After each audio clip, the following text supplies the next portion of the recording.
Sometimes it is incredibly difficult for me to properly articulate what it is I loved about a game, why I want to recommend it. I know that I loved it. I know I want to recommend it. I want to make a video about it. I just don't really know what I want to say or how I'm going to say it. This is mostly because of my process. I do not script any of my videos. I play through a game and let the bullet points collect somewhere in my mind. The stuff I'd like to talk about. What I liked, what I didn't like, so on and so forth. Then when I sit down and record, I have a vague idea of what it is I want to say, but no idea of how I'm going to say it. The words just form themselves. I have tinkered in the past with scripting my videos ahead of time. It makes for a much smoother recording process. There's less flubs or stammers, fewer occurrences of these odd gaps where my words are struggling to form themselves in my brain before having to come out of my mouth. It's just that I don't like it. I go back and I listen to those pre-scripted videos and there's something off about them. They sound scripted to me. I prefer things this way. Even though it is a far more frustrating process, it is certainly so much more difficult trying to repeat something you just came up with on the fly because you messed up a word here and there or it didn't sound just so than it is to just read it off a paper again. But it just works for me. I talk about what I want to talk about, the gameplay, the graphics, level design, whatever it might be, and the thing just forms itself.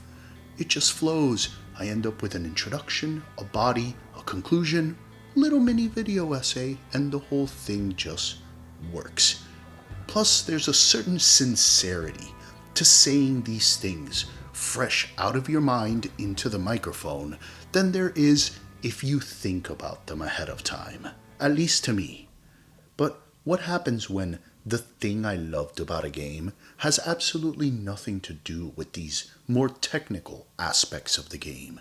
The gamey parts, the graphics and the whatnots, what's going on that screen relative to the thing you're holding in your hand.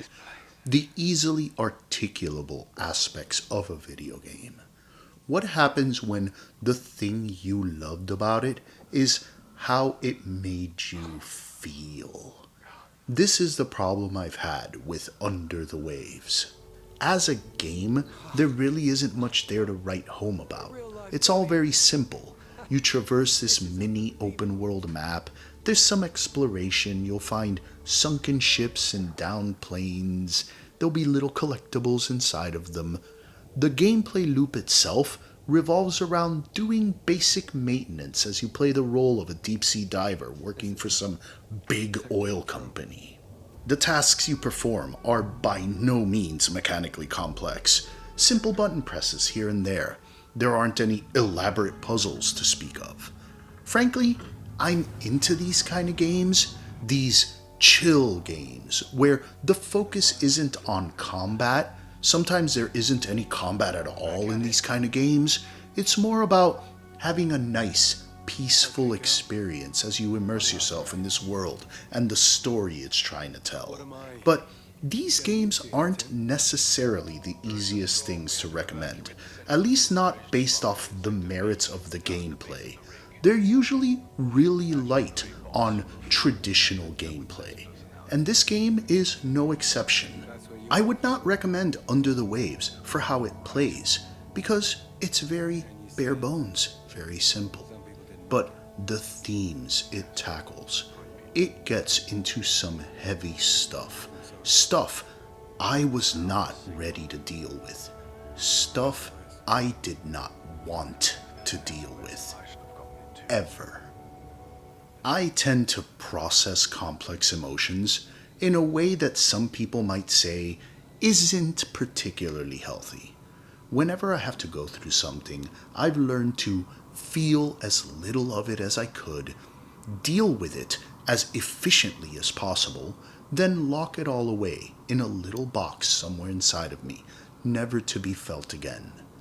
It has served to be an effective coping mechanism over the years, considering some of the things I've gone through, but it's left me a bit jaded.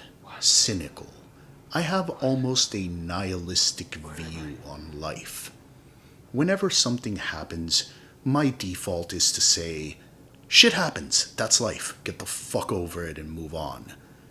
I've become a bit hardened, and as I age, I've realized that isn't the best way of going about things. These emotions do build up inside of you. They bubble up to the surface and eventually explode. Regardless, these coping mechanisms have made it to where I can deal with most difficult situations relatively well. I've hardened myself to most situations. Despite this, there are certain things to where I know if they were to ever happen, it would absolutely destroy me. No matter how hardened I become, how well prepared I may be dealing with emotions, to the point where I try not to think about them, not to even consider them, because the thought alone breaks me right then and there. This fucking game forced me to reckon with something I dare not imagine. You see, Stan, our little protagonist here, he isn't on some routine expedition. He's not down there for the money or because he's a good little corporate lackey. He is down there because he is trying to escape. He is struggling, coming to terms with the loss of his daughter. And the further he tries to escape from this, the more he has to deal with it. It has formed a rift between him and his wife.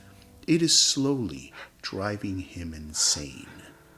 This was not something I was prepared to deal with. This was not something I wanted to deal with. This was not something I ever want to think about. Yet every interaction that Stan had with his daughter throughout this game forced me to think about what it would be like if this were to happen to me. Would I even be able to survive it with my sanity intact? I did not like the game very much for doing this to me, but it is the very reason why I must recommend it. I don't really understand what happened. Maybe I'm getting soft in my old age. Maybe being a dad made this uniquely impactful to me specifically. Maybe it's the power of video games as an interactive medium. Too many games are focused on the bleeps and the bloops and the guns and the explosions and the violence, and not enough credit is given to the potential emotional impact they can have. It's actually kind of funny that I played this game so closely after having finally watched the first season of The Last of Us, because I wanted to catch up leading up to season 2 and the whole Abby and Ellie and Joel and the golf club. We all know what happens, spoiler alert. Yeah, he deserved it, but that's not what we're here for. I found it odd that watching these actors do a very good job playing out the scene where Joel loses his daughter had less impact on me than when I first experienced it in digital form playing a video game. And this is something that a video game does. It has this intangible quality where you are emotionally invested in a way that you do not fully realize until you are punched in the face with that moment that punched you in the face, and you are feeling something you did not expect or even want to feel. Under the Waves did that for me. Under the Waves is a deeply moving experience to anyone who has lost a loved one and is not having a very good time dealing with it. And even though I have not lost a loved one, this game made me wonder what it would be like if I did, and it does not feel good. That is the power of video games. This video was not easy for me to make. This game made me deeply sad, and that is why it was so meaningful to me.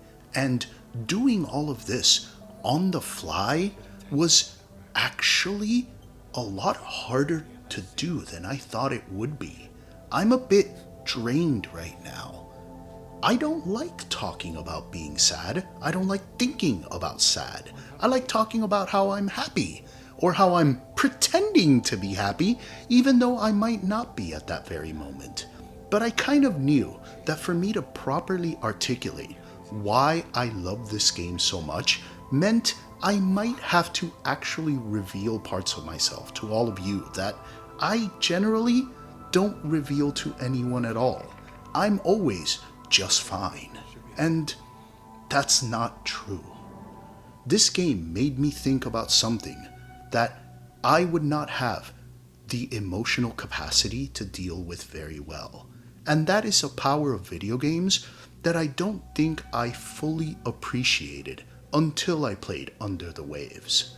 It forced me to feel things against my will, and I'm glad it did. And I hope that some of you out there that play this game have a similar experience. Not necessarily a sad one like I did, but a meaningful and impactful one. Because video games are more important than people realize.